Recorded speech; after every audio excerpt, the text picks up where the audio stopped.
Okay, everybody, let me make sure everything's golden over here.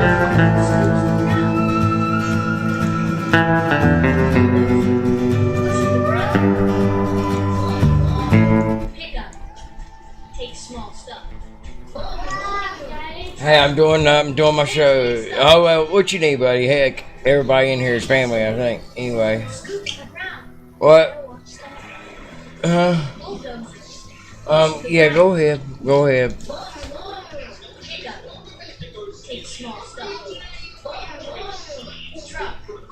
Oh, let me turn your TV down here. Alrighty, okay. Alright, so. That was quick. Yeah. Alright, well, tonight we do have important stuff because, as I had mentioned in the post, we have Iran mining the Strait of Hormuz. And that's important for a lot of different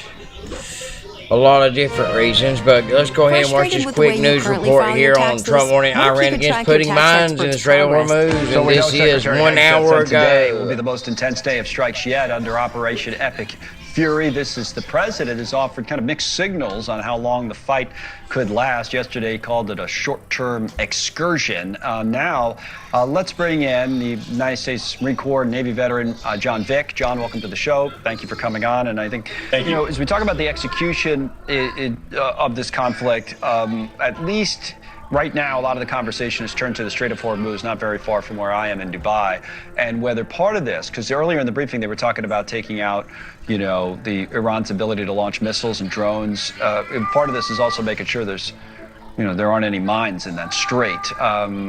Yeah. What do you make of that? Because that could help the global economy. So anyway, they are mining the Strait of Hormuz, and what this is important. And you see, the Strait of Hormuz, this very thing that is happening, has been spoken about and talked about by experts to be a flashpoint, a World War III flashpoint, for many years. And now we're getting ready to deal with it. 20% of the world's oil supply moves through the Strait of Hormuz. So the next thing we're going to see is a huge spike in oil prices, as we have already seen.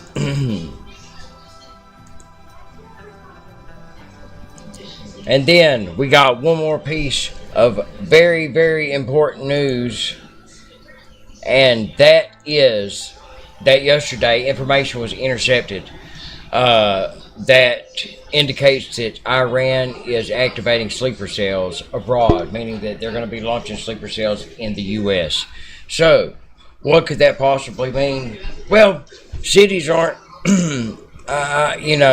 your sanctuary cities. I think those are going to be, super dangerous, to be honest. But look, especially in rural areas, this is what they're going to go for, okay? They're going to go for infrastructure, pipelines. Let me check something here. Let me see. They're going to go for infrastructure.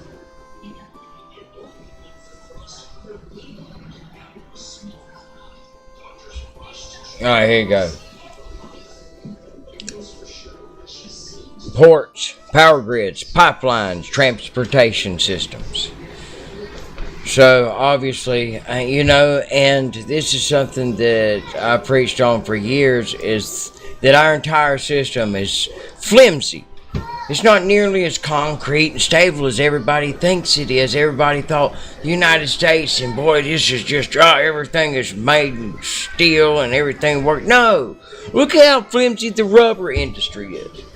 Not to be funny, but seriously, it's insane. Just Google it, or I'll do a show on it. But the rubber industry, it collapses if one tiny thing goes wrong, or one farm doesn't produce enough or something. It's insane, and it's the same way with all of these systems in our country, because we've been paying these taxes that should have went to upkeep of all these things. I used to work in infrastructure and putting in phone line. Man, everything is so old. Instead of keeping this up, what happens is the government gets your money, and then they take a small percentage and actually use it for the thing, and the rest of it they use to buy and eat children. Then they take that money that was given, that's actually going, and then they give it to a contractor, okay? And then the contractor takes a little piece of that money and sets it aside. And that's what's actually going to be used for the project. And then he takes that other shit. And that's what happens, man. And that's why everything's falling apart. They want you to believe everything's perfect. No. This place is a shite hole, man. Alright?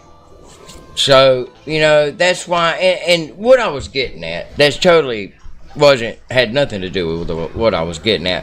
What I was getting at is that I believe it's something like 9 substations that it would take to take out the entire power grid or something. It's ridiculous. Actually, let's check that right now.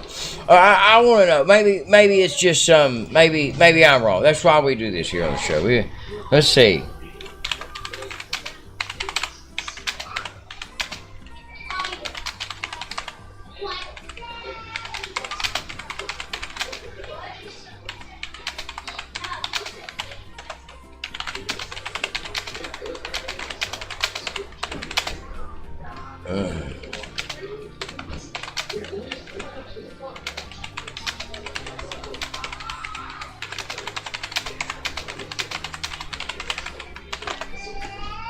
Alright, what are we getting here?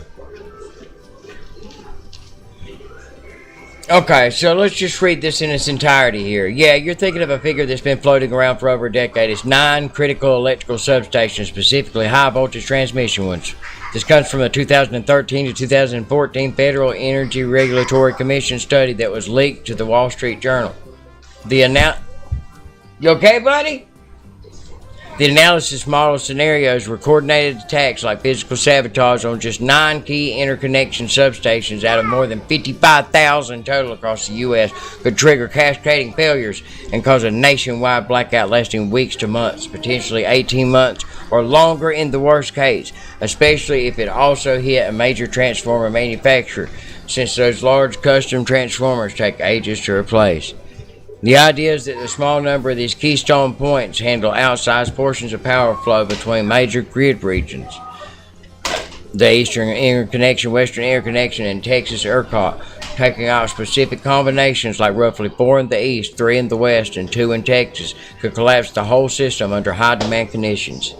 Some reports mention slightly higher numbers, like less than 20 or 15 in later independent analysis. Example, one securities firm, GridStrike, projected identified about 15 using public data, but the 9 figure is the one that stuck out from the original FERC report and got the most media attention. That said, it's a worst-case modeling scenario from over 10 years ago, not a guarantee. The grid has some built-in resilience redundancies, but anyway, you get the point, man. I mean, and just think, realistically, they've taken out,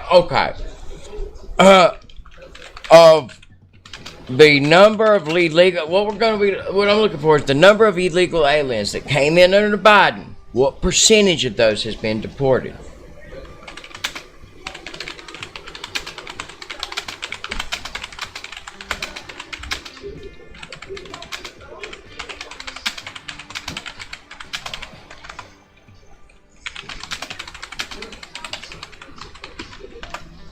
Because this was supposed to be Operation Get Them the F*** Out of Here.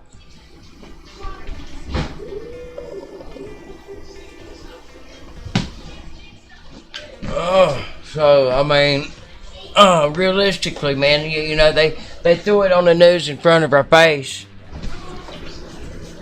And, you know, hey, yeah, we're getting them out of here. And we saw some social media stuff, and the Border Patrol was posting cool social media TikToks and whatnots.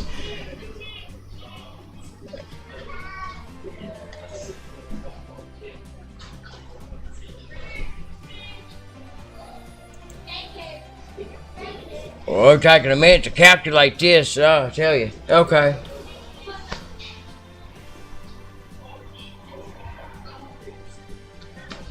Oh my God.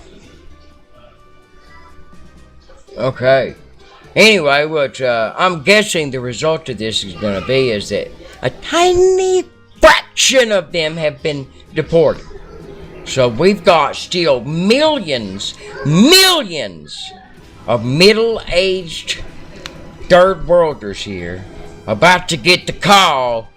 Because look, another thing that I've also said that people don't realize is that the Ayatollah of Iran that they blew up, he wasn't just the leader of Iran, he was the leader of Shiite Muslims. So now they, you know, they've raised the red flag of revenge, and they're going to activate these sleeper cells. Or hellfire, I don't know. Is it just shock? Because this is what's on mainstream media now. So is this really going to happen, or is it just going to be a bunch of Mossad agents blowing shit up? Alright, so let's just go over the data right here. Alright. Total migrant encounters, attempts to enter illegally. Based on CBP data and analysis, approximately 10 million nationwide migrant encounters occurred during Biden's term. This includes about 8 million at the southwest border alone. This figure does not include an estimated 1.6 to 2 million getaways. For context, let's see. Okay, how many have been deported? This is what I want to know. About 3 to 4 million expulsions under Title 42, mostly under Biden, as the policy was heavily used during the pandemic surge. Alright, around 1.1 to 1.5 million standard Title 8 removals and returns. Let's see. Wait.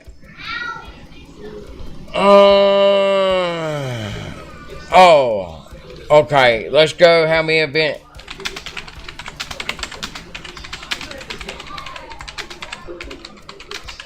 How many have been deported under Trump, man? Let's see. Let's see what we get here. During Donald Trump's first term, well, let's see. Alright, well, he didn't really do a lot on his first term. What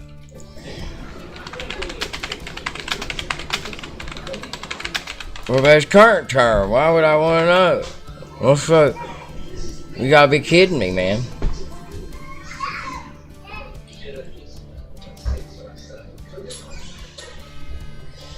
Oh, wow. Oh, great. More than 675,000 deportations. Now, don't get me wrong. That's a hit. Good job, fellas. But we still got a lot of them. And what do you think? Double what the data shows? I mean, this is some scurry shit. It really is.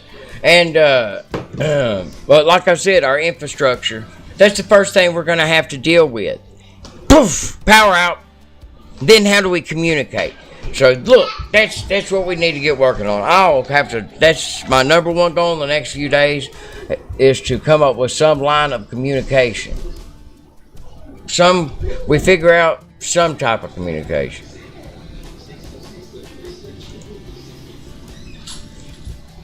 So, we have that. We have Iran mining the Strait of Hormuz. And, oh, Lord. You know, there's a comet. There's a comet they just found that's going to make its perihelion its closest approach to the sun on Easter of this year. And remember that everything above us is for signs and for seasons. Everything that happens has a meaning. I think that there is a real flip-flop coming, because right now it looks like the bad guys are winning, doesn't it? 100%. But I believe that people now have had enough. And they're tired of giving their tax money to people who are going to use it to buy and sell human beings and do terrible things. So I think that we're on the cusp of a major event. Hey, buddy. And a real switch in our society. We're due for it, you know. And now we've got the fact, you know what? Tomorrow night we're just doing strictly science stuff. So, we got a few viewers. If you're new here, man, like and subscribe and do all that stuff on whatever platform you're on. Tomorrow night, we're going to do 3-Eye Atlas, because we still have incredibly anomalous things happening with 3-Eye Atlas. And now they're telling us that we're about to go through a 3-Eye Atlas debris field, and we're going to have meteors across the world, just all over across the globe, and black rain. I mean, you can't make this stuff up. Google it. But I'll put something together and we'll talk about it tomorrow. I also been wanting to do a show on the Shroud of Turin and what they've discovered recently about it to verify the authenticity of the Shroud of Turin. And so I want to do kind of like a special thing with that. I'm going to try to do it documentary-like. I'll see how good I am with my videography, I guess you would say. But guys, those were some major things I wanted to talk about this evening. I really felt like I even felt like garbage. But I wanted to get on here and inform you guys about this, because I think that we're, you know, soon we're going to realize this is in our backyard. So the more we can do to prepare, the more we can do to tell our neighbors, the more we can do, share this. You know, people have to wake up. It's time to get busy living or get busy dying.